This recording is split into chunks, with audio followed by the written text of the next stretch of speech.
What's going on, people, and welcome. Now, I wasn't going to be doing this video today, but after I saw the video that I'm going to be reacting to, I just had to press record because there's this trick that people use when they can't win a debate honestly. They don't argue with your ideas, they attack your morality. They don't even say, I disagree with your border policy.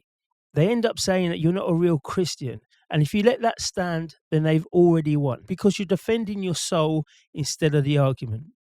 And that's exactly what this guy, Phil of a different bias, tried to do. He took Christianity, he emptied it out, he filled it up with all this modern left-wing migration politics. And then he used it as a weapon against anyone who believes in borders, who believes in order and national identity. I'm not going to review every second of this video. If you want to see the whole thing in context, the link is going to be in the description. And I do advise people to watch the whole thing as a whole. But what I'm going to do is I'm going to show you the bits where he abused the scripture. And then I'm going to answer him with the Bible in context. It's not my feelings. It's not his feelings. It's just facts and scripture. So let's go to where they always start. Jesus is a Palestinian refugee lie. They say Jesus was a refugee. They say Christmas proves Christianity demands open borders. They say if you oppose mass migration, then you actually oppose Christ. It sounds holy. It sounds emotional, right? Even sounds convincing until you actually read what happened. Hi, my name's Phil. I like to come out politics. So I've been reading this weekend about the Church of England fighting back against Tommy Robinson's attempt to push his racist ideology onto the public in the Trojan horse of Christian messaging. Tommy Robinson says he wants to put Christ back into Christmas. The church points out this was always the case and that the Christmas story is about helping refugees escape persecution. In the Christmas story, Tommy Robinson is on the side of Herod. Jesus is the Palestinian refugee. Right, let's deal with that one properly. First, Jesus is a Palestinian refugee. Well, Jesus was born in Bethlehem in Judea. The word Palestine wasn't even used as a Roman label for the region until decades later. That term is being dropped in here for modern political effect, not any type of historical accuracy. Secondly, what actually happened in the Christmas story? We can go to Matthew 2:13. And it said, when they had gone, the angel of the Lord appeared to Joseph in a dream. Get up, he said, take the child and his mother and escape to Egypt. Stay there until I tell you, for Herod is going to search for the child to kill him.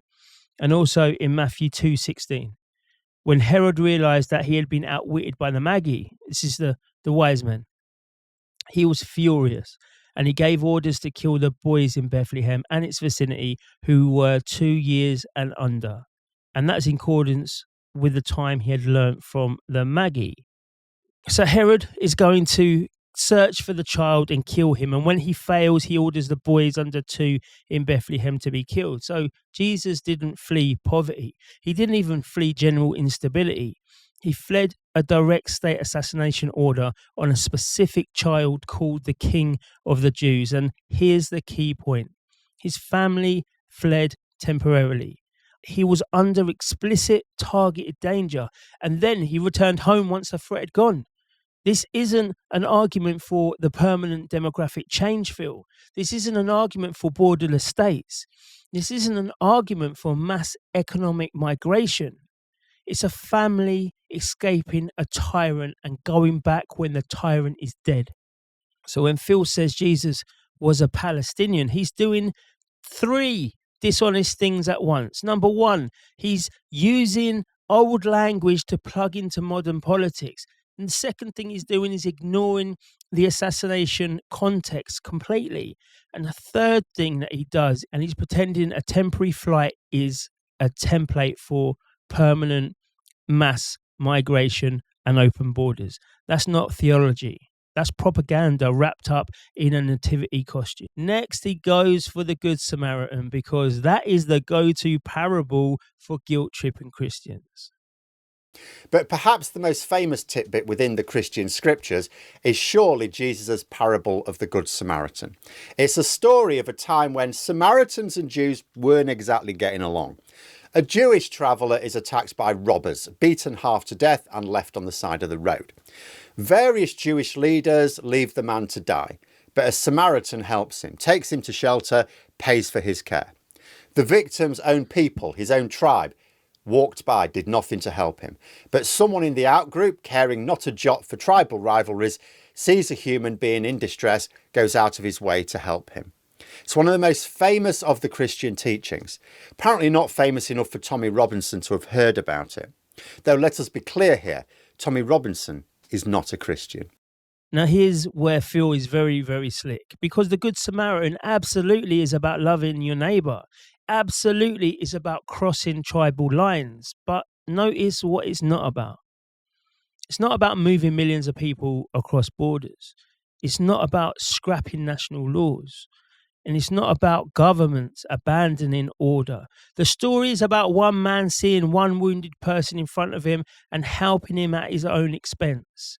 Personal mercy, individual responsibility, face-to-face compassion. The Jew and the Samaritan in the story were not border-hopping migrants. They were neighbours in the same region. They were different groups just on the same land. So yes, if there is someone bleeding out on the street in front of you and you step over them because of their race or background, you're wrong. There's no argument to that. But that's not the same thing as questioning mass migration, opposing illegal entry, saying that we need controlled, sustainable, lawful borders. And Phil blurs that line on purpose. He turns help the stranger out in front of you into dismantle your nation or you're a bad Christian. That's a massive category error, and it's very, very, very deliberate. The next one, he ramps it up and he makes Christianity sound like a migration manifesto. It's absolutely incredible. Christianity is pro-immigration, it's pro-asylum. Christian teachings explicitly, and I mean explicitly, no loopholes, no wriggle room. That sounds very bold. Now let's see if the Bible backs him. Because first, what does God actually say about nations and borders? Acts 17:26. From one man he made all the nations, and that they should inhabit the whole earth. And he marked out their appointed times in history and the boundaries of their lands. You read that, right? God made the nations and marked out their appointed times and the boundaries of their lands. So straight away, nations, that's biblical. Boundaries, that's biblical. The idea of separate people in their own territories, yes, again, that's biblical. So that in itself already destroys the fantasy that Christianity is some type of borderless globalist doctrine. The second thing, what does the scripture say about government or governance? We've got to look at Romans 13, 1-4, which is a bit of a long one, but it's important. Let everyone be subject to the governing authorities, for there is no authority except that which God has established. The authorities that exist have been established by God. Consequently, whoever rebels against the authority is rebelling against what God has instituted, and those who do so will bring judgment on themselves. For rulers hold no terror for those who do right, but for those who do wrong. Do you want to be free from fear of one in authority? Then do what is right and you will be commended. For the one in authority is God's servants for your good. But if you do wrong, be afraid. For rulers do not bear the sword for no reason. They are God's servants, agents of wrath to bring punishment on the wrongdoer. Rulers are God's servants. They bear the sword. They punish wrongdoing. So in plain terms, law enforcement is biblical, order is biblical. States are supposed to restrain chaos and not invite it. Now, what about Phil's favourite part? Love the foreigner. Yes, scripture absolutely commands care for the foreigner, the stranger. No one's actually denying that. But there's a line he conveniently leaves out. The same law applies to both the native born and to the foreigner residing among you. See, that means that foreigners are welcome under the law, not above the law and not outside the law. Biblical hospitality is within the ordered system, not a demolition of one. So Phil's version, Christianity is pro-immigration, no wriggle room. It totally ignores that nations were set out by God, borders were set out by God, government commanded by God to uphold order, and foreigners are expected to live under the same law as the natives. He cherry picks the verses to what fits this modern left-wing migration agenda, and he pretends the rest of the scripture doesn't matter or doesn't even exist. That's just not careful reading. That's absolutely ideological editing, and it's on purpose. Then he escalates to spiritual blackmail. Roll the clip. But Christianity is much clearer. Christianity does not view immigration as a threat. It does view hatred as a threat. There's a couple of good lines in the book of John on the issue of hatred. Anyone who hates a brother or sister is a murderer. Anyone claiming to love God while hating a brother or sister is a liar. So basically, according to the book of John, in the Christian narrative, Tommy Robinson is Gollum. No, that's a real verse. Nobody is denying it. But again, where's the context? In 1 John, brother is talking primarily about fellow believers in the church and not just any political opponent or not anyone who disagrees with your migration policy. The author is actually dealing with personal hatred, spiritual jealousy, and division that is inside the Christian community. He's not writing an immigration white paper. So what Phil does is he takes the verse about personal bitterness amongst believers. He rips it out of context and then applies it to anyone who questions unrestricted asylum or mass migration. And then suddenly, if you're worried about grooming gangs, that's hate. If you're worried about knife crime, that's hate again. If you're worried about your own town being overwhelmed, in Phil's eyes is hate. And if you hate, you're a murderer. And if you're a murderer, you're not really a Christian. That's not conviction, that's intimidation. There's a massive difference between hating someone because of their existence and opposing ideas, policies, or dangerous behavior. So you can love individuals, you can help genuine refugees, you can give to charity, and you still can say that you want strong borders, vetting, and limits. It's not hatred, it's responsibility. And Phil raises that distinction because if he admits it, his whole spiritual guilt trip collapses. And then we go to the final line, the one that's designed to shut every single person up. If you are anti-refugee, you are anti-Christian. It's really that simple. You do not get to be both. Tommy Robinson is like a vegan, urging people to eat more steak. No, Phil, it's not that simple. And you know it. See, the first problem is you're not even defining a refugee. It's someone who is under an assassination attempt like Jesus. Is that a refugee? Is a genuine family fleeing a war zone a refugee?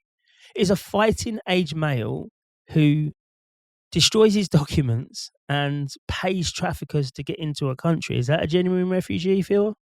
What about somebody moving for economic reasons and calling it asylum? What is that? Would that be a refugee? Because he doesn't define it because the vagueness is the actual weapon. The second problem is the Bible actually recognizes the right of a people to defend their lands and their families. If we look at Nehemiah 4:14, it's very, very clear.